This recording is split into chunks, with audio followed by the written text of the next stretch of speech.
En la época zarista, los obreros de una fábrica preparan una huelga cuyo objetivo es conseguir la reducción de jornada y la subida de sus míseros salarios.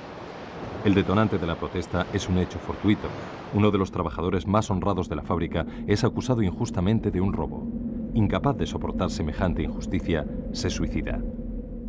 Los dueños de la fábrica utilizan todos sus recursos y los del Estado para sofocar la revuelta. La policía, la infiltración en las filas obreras, los matones a sueldo y el chantaje a un obrero detenido cuando robaba para dar de comer a sus hijos. Tras una heroica resistencia, el ejército aplasta definitivamente a los huelguistas, persiguiéndoles con los caballos hasta el interior de sus casas. Junio de 1905. A bordo del acorazado zarista Príncipe Potemkin de Táurida, fondeado frente al puerto de la ciudad rusa de Odessa, en plena fiebre revolucionaria, la situación se está haciendo insostenible. Dos marineros miembros del movimiento revolucionario clandestino, Bakulinchuk y Matuchenko, muestran a sus compañeros que la carne del rancho está llena de gusanos y les incitan a la revolución.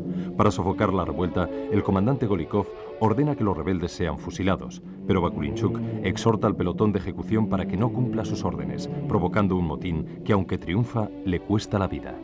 Su cadáver es llevado al puerto y depositado en el muelle donde la población de Odessa se compadece de su desgracia y simpatiza con los amotinados, hasta el punto de llevarles víveres en sus propios barcos. Poco después, el ejército zarista abre fuego indiscriminadamente contra los civiles indefensos, provocando una matanza. En el mar, 12 navíos de la escuadra rodean el acorazado rebelde que intenta abrirse camino entre ellos. Cuando un marinero rebelde grita «hermanos» a sus compañeros, estos se descubren y agitan sus gorras ante el paso de los amotinados. En la época zarista, los obreros de una fábrica preparan una huelga cuyo objetivo es conseguir la reducción de jornada y la subida de sus míseros salarios.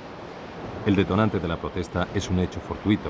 Uno de los trabajadores más honrados de la fábrica es acusado injustamente de un robo. Incapaz de soportar semejante injusticia, se suicida.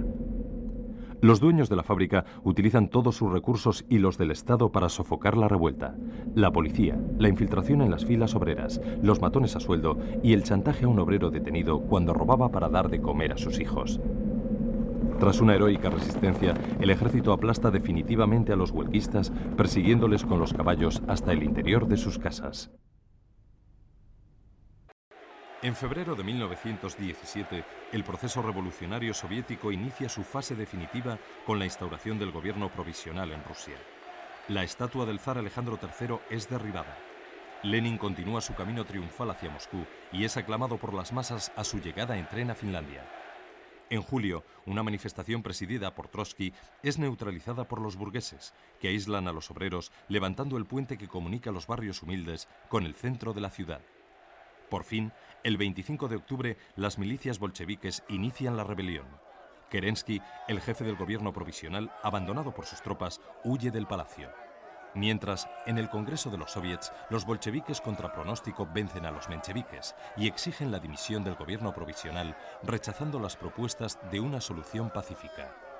El golpe definitivo tiene lugar durante la noche. El pueblo entra en el palacio arrasándolo todo a su paso. Los soviets han tomado el poder en Rusia. En una pequeña aldea, los campesinos comandados por la joven Marfa intentan salir de la miseria asociándose en una cooperativa y adquiriendo moderna maquinaria agrícola. Para lograrlo, Marfa deberá enfrentarse a los terratenientes, a la burocracia y al escepticismo de los campesinos. Que viva México nos muestra en primer lugar la vida idílica e idealizada de los antiguos mayas. A continuación, 3 episodios ilustran la Revolución Mexicana a través de los personajes que en ella intervienen. La lucha de los humildes contra los caciques, la vida en el frente y los sacrificios personales que la revolución exige a quienes creen en ella. Fue esta una película inacabada, tras ser suspendido el rodaje por orden de Chumyatsky, el director de cinematografía soviético, que no estaba conforme con lo rodado, y a pesar de los cambios que por exigencia suya, Eisenstein había tenido que realizar. La película contaba la historia del niño que fue asesinado por su padre, un poderoso terrateniente, al descubrir que capitaneaba a los chiquillos para defender la cosecha de la granja colectiva del sabotaje de los terratenientes. Rusia, abril de 1242, provincia de Novgorod. Ante el inminente ataque de las tropas teutónicas, una delegación de ciudadanos otorga el mando de todas sus fuerzas al joven príncipe Alexander, reciente vencedor de las hordas mongólicas que amenazaron a la ciudad. Alexander analiza la situación y comprueba que sus fuerzas son insuficientes para conseguir la victoria, por lo que exhorta al pueblo a su alistamiento voluntario. De los más recónditos lugares llegan los campesinos dispuestos a ayudar a su príncipe. La batalla tiene lugar el 5 de abril. Tras los primeros combates, la confusión reina en las filas del ejército de Alexander, que es obligado a retirarse. Seguro de sí mismo, el príncipe cambia de estrategia y tras colosal combate derrota a los teutones venciendo a su jefe con sus propias manos. Al entrar victorioso en la ciudad de Pskov, Alexander pide a su pueblo que mantenga la unidad que le dio la victoria. Iván IV, Gran Duque de Moscovia, es coronado como primer zar de todas las Rusias. Deseoso de conseguir la unidad de su reino, proclama su lucha contra los traidores y los enemigos del exterior. Esto provoca el recelo de los nobles boyardos, deseosos de mantener sus reinos feudales, y del clero, que no quiere perder sus privilegios. Iván deberá enfrentarse a la traición que le acecha encabezada por su propia madre, combatirá en guerras que no desea y dará muestra de un sentido de la justicia que solo visto a través de los ojos de los boyardos le dará el sobrenombre de El Terrible. La enfermedad lo azota por 2 veces. La primera le permite comprobar quién entre los boyardos le es fiel y la segunda, tras el envenenamiento de la zarina, le sume en un estado de abatimiento que le obliga a retirarse a la aldea de Alexandrovskaya. Allí el pueblo le jura fidelidad y le anima a emprender el regreso a Moscú.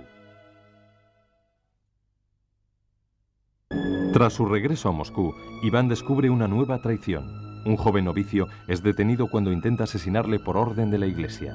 Poco después, en un banquete, consigue sonsacar a su primo que la zarina fue envenenada por la propia tía de Iván. El destino hace que su primo sea asesinado por los boyardos cuando lo confunden con el propio zar.